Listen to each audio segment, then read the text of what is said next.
Title చూసే ఉంటారు కదా. రీసెంట్గా ఈ ఎగ్ పులావ్ రెసిపీని ఇన్స్టాలో పోస్ట్ చేస్తే 2 మిలియన్ వ్యూస్ వచ్చాయి.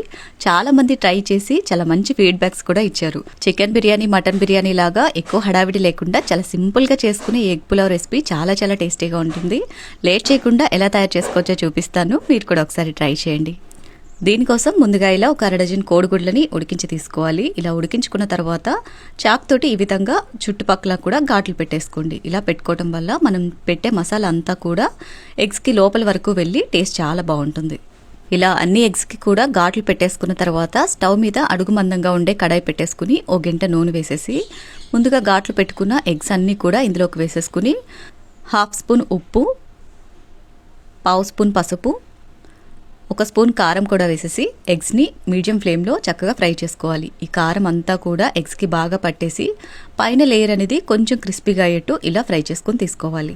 నెక్స్ట్ పులావ్ ప్రిపేర్ చేసుకునే గిన్నెని స్టవ్ మీద పెట్టేసి 1 స్పూన్ నెయ్యి, 1 గంట నూనె వేసుకోండి. కాస్త వేడైన తర్వాత పులావ్ స్పైసెస్ అన్నీ కూడా కొంచెం కొంచెంగా వేసుకోవాలి.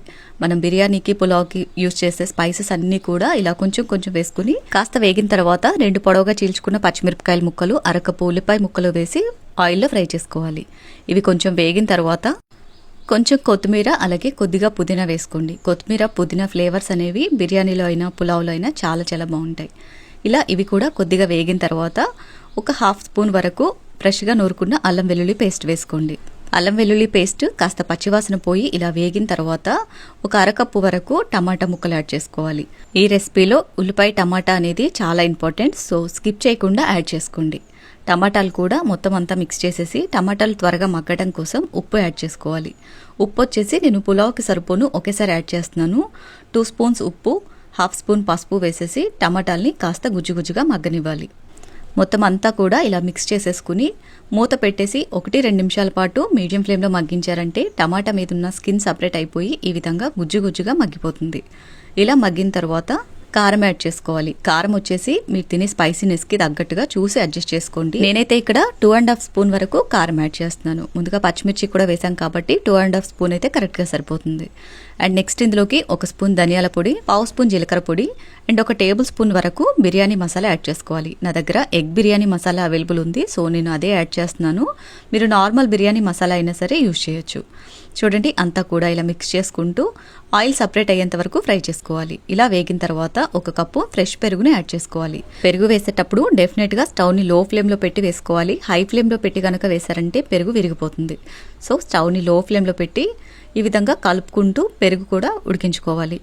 ఇలా ఒక 2-3 నిమిషాల పాటు ఉడికించేసి గ్రేవీ ఇలా చిక్కబడి ఆయిల్ సపరేట్ అవుతుంది. ఇప్పుడు ఇందులోకి 3/4 కేజీ నానబెట్టుకున్న రైస్ యాడ్ చేసుకోవాలి.